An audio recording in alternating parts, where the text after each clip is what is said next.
This is my van. I mean, I don't get me wrong, I love it, okay? I live in it, I work in it, I travel in it non-stop. However, if I had to start over again, I mean, if I had to start the build over again, there are 5 things I would definitely do better or differently, especially number 1 that still haunts me at night. Honestly, I'm a bit pissed about number 1. So today I'll show you exactly what I would do different in this van, and some of these tips are probably very useful for you guys building a van right now or looking to build one in the future. Follow me.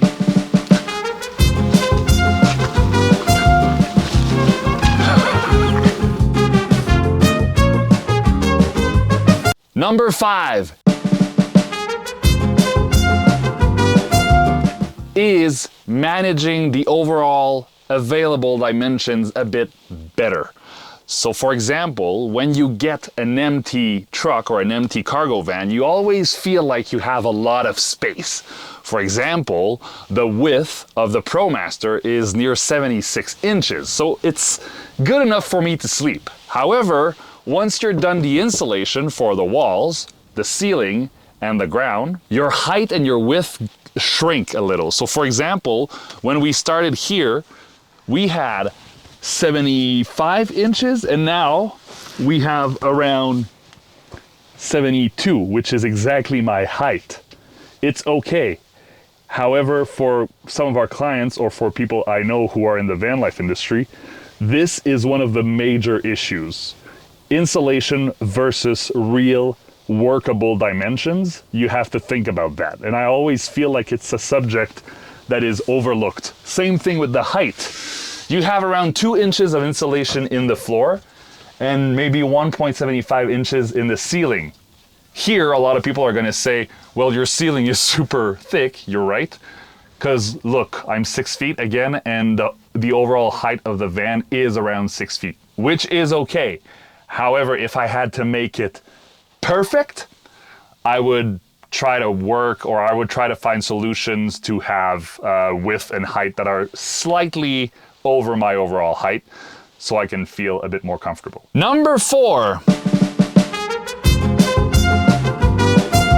This countertop is beautiful. I mean, the Ramble wood cooktop here, you have the 15 by 15 sink over there with black stainless, everything is great. But I feel like this countertop was thought of as a kitchen unit, a traditional one. Those systems are integrated. Like this is bolted in, cut in. Same thing with that. I had to cut the rubber wood to make sure it fits. My dad did all the plumbing, etc., etc. Ideally, I think in a durable and flexible build, you don't have to install integrated systems, meaning you have to cut, screw, and glue stuff to a piece of furniture to make sure it stays. For example, this could have been easily replaced by a portable cooktop. Same thing with that, you could have a little place for a plastic bowl or a metal bowl where you just sink it in like this and you take it out if you need to repair or replace it. So in this build, there are a lot of integrated systems, and maybe I could have thought of portable or replaceable systems. A good example of those systems is the 12-volt pump that I talked about 3 videos ago by Dometic. Here, yeah, I'll show you. Here, we have a classic pump. Like the SureFlow pump here takes the water in the water tanks below, which is totally fine, but you can have the exact same system with a portable battery here, boom, by Dometic, your portable water tank right underneath, and that's it. So I would have a totally portable water system without having to cut, glue, screw, or install permanently something. So every time I look at my kitchen setup, I'm like, it's great. It was thought like a traditional kitchen, but it might not be ideal for rough scenarios on the road where something could break underneath or the glass could break right there because of the vibrations, and we would have to undo everything here and just replace it every time. Instead of just working with portable cooktops, that would basically do the exact same job as this one. So maybe I would focus on portability and flexibility in the upcoming builds instead of integrating those systems in the furniture. Number 3 would be plan for repurposing, and not only purpose. This is my main flaw with Sylvain when we build a van. I'm always like, oh, I would like a little library there. I would like a little gear compartment here. This is for my kitchenware. This is for my utensils. This is for my toiletry. And he's like, if you plan your cabinetry for only one thing, and that thing is not useful when you travel, your cabinet has to be repurposed. So I would suggest, or if I had to rebuild my van, I would probably think of more cabinets as multi-function cabinets. A good example would be this library here. There are 2 bars. Great, it looks awesome with the little plants and everything. However, this can only hold things that are approximately that big, or not too tall or not too thick, because there's not enough space. It would have been very easy to think of that cabinet as a multi-function cabinet with a little rim on every sides in order to put all sorts of stuff instead of just, you know, books or bottles like this. So if I had to replan this whole van, I would probably think of the cabinetry as multi-function. Another good example is the food cabinet here. As you see, it is a little bit messy in there because it was only thought for, you know, normal house food stuff.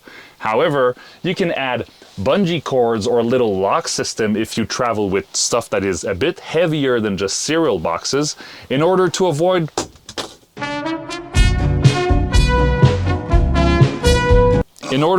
stuff flying off of the shelves when you're overlanding, for example. Number 2 would be keep it modular as much as possible. I know a lot of builders or first-timers that are building vans, and they want everything as perfect as possible. They're gonna spend 18 months thinking of those dimensions, where it's gonna be bolted on the ground, like how the thing is gonna open and close, etc. If I could, in a next build, or if I could rebuild this one, I would probably make stuff more modular. Meaning, can I think of a way to build this drawer or to install this drawer in order to take it out and put something else in its place at some point in the future? Another good example is this right here behind me. This is my desk. This is basically just a table with cabinets underneath for my gear. How about thinking about it where I do not anchor it permanently to the floor and I can take it out to put something else in the future, maybe another bench, maybe a 3rd and 4th seather, maybe, I don't know, in the past we talked about the baby cage and stuff. So just think about stuff that could be modular if you're not sure about installing something. If I had to rebuild something in build number 4, I would make stuff more modular and more replaceable in order to be able to maintain it as much as possible. Number 1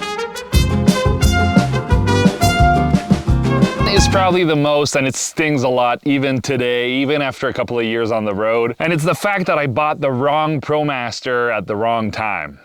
Let me explain. This is a 2022 Ram ProMaster 3500. It's great, it runs perfectly, but it was designed and drawn in Italy in 2016. I literally bought the last one of the line. So when the dealer called, he said, "We have a brand new ProMaster, you can have it, it's all yours, come and get it now." I realize now what happened. He was trying to get rid of an old model that was not selling because normal buyers with good information knew that the 2023 was coming up quite soon. So literally a couple of days after I bought this one, the 2023 version showed up with the nice, slick looking headlamps and the redesigned dash and everything. And I finally got stuck with this ugly looking piece of, you know, inventory. But it's fine. I mean, the truck runs great, but if you guys are looking to buy a new truck, make sure you read the news, make sure you read about what the car builder is doing. And if they're actually updating the car next year, you might want to be patient and go for the full-blown redesign instead of buying the last of the generations like I did. So that's it, guys. Those were the 5 things I would do differently if I had to rebuild the van. Of course, we're nitpicking. Of course, I'm in the details right now. The van is great. It's almost perfect. I don't think I would change much, but if you gave me the opportunity to remake it tomorrow, those are the 5 things I would necessarily check, because, you know, headroom is a thing, bed length is a thing, modularity would be great, flexibility in the systems would be great. So I just hope it helps your build or the future builds you're planning.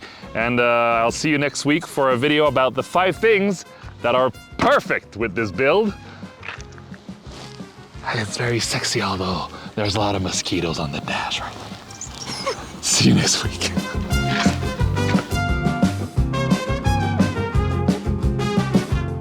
I would maybe try to for the kitchenware. Did we see your feet? Number 3 would be plan for repurposing. Cylinders like this. Plan your build or react to the one you're doing. React, c'est qui dit ça? C'est ça? Ça, c'était la tech.